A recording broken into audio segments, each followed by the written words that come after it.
How do I encounter a skinwalker, X?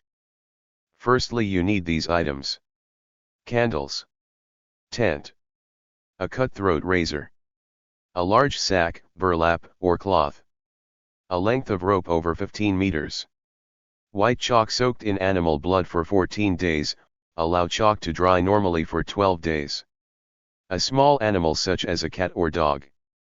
Red string, a lot of red string. Measuring tape.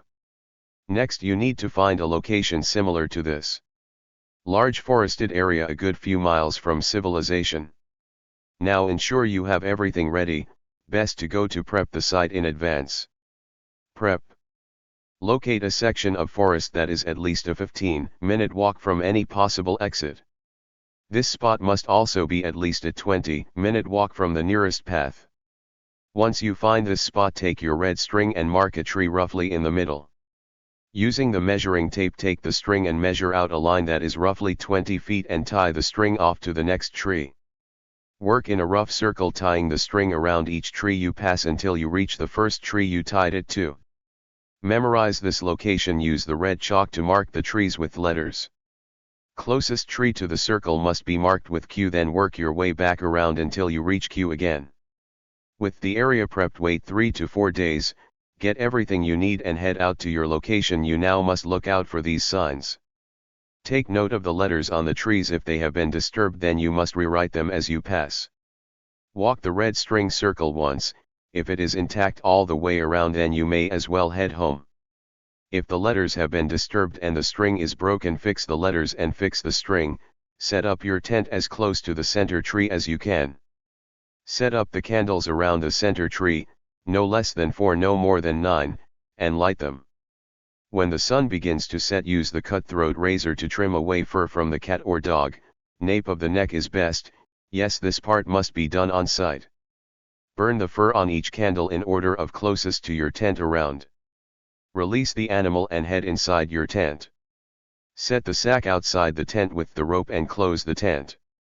It's your choice if you sleep or stay awake, but you need to make as little noise as possible and have no lights on in the tent. If you stay awake, prepare yourself for the most scary thing you've ever seen.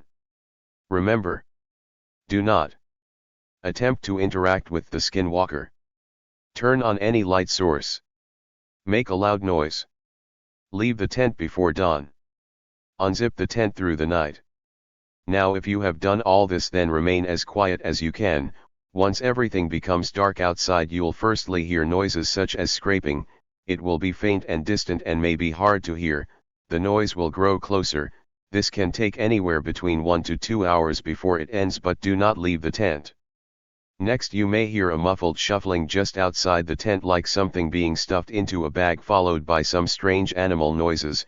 These can range from dying animal sounds, odd sounding growls, whispers, distorted speech, distant cries for help, several different types of laughing. These sounds will last for up to an hour, but do not react to it at all. After this you should see what looks like a distorted person or possibly a crawling animal very close to your tent. If it begins showing interest in your tent, such as scratching, poking, or sniffing at your tent, then close your eyes and keep your head down. This may take between 30 minutes up to an hour, sometimes longer. But once this is done, you'll hear the creature run away into the distance. This is an important part. Do not leave the fucking tent. Close your eyes and count. Once you begin reaching around 25 to 2,700, it should be safe. You may now sleep peacefully or wait until sunrise without incident, as long as you stay inside the tent. Once the sun rises, you can safely leave the tent. Keep your eyes low and do not look up into the trees. You will now see the sack tied and soaked in blood. Inside will be whatever animal you took with you inside. If the sack is empty, then leave as soon as you can. Do not dawdle and do not run, but leave quickly. If the sack is full, do not open it. Now examine the candles around the center tree and look for the least melted one. From this point head out to the outer ring string. If it is broken at this point, then leave as quickly as you can. Follow the string around until you find a break. Now head back to the candle tree and take note of how melted the candle is. If it is almost gone or less than halfway, you should be fine. If it is more than half, then leave. If the string was broken in a different place and the sack is full and the candle is melted more than half, you are safe. Pack up, leave the sack and head back to the letter marked trees. Take note of which letters remain but do not fix any of the removed letters and just head home. If the letters remaining were at least 3 apart, i.e. A was fine. B, C was disturbed. D was fine. Then you met a docile skinwalker, rare, but these are the curious type that follow campers. If there was a gap of 5 or more, then you met a peaceful skinwalker. This kind are the ones that stay out of sight and make noises. If the disturbance of letters was erratic, then it was a typical skinwalker, not violent but not docile. If every letter was disturbed, then you met the violent kind. These are the skinwalkers that will integrate into groups of hikers or campers for the sole purpose of killing or feeding. You got lucky, you survived. If you didn't follow any of the safety instructions or attempted to leave the tent, make noise, etc., then you're most likely dead. So yeah, if you had any instance where I told you to leave quickly, then leave. If you don't, you're dead. Fucking with skinwalkers is dangerous, and they will only come if there are 2 or less people only, so groups won't be able to use this method. Good luck, Anon. Would you mind telling us how the fuck you know this? Found a guide on an old .NET text site from back in the early web days. Me and a friend decided to try it out.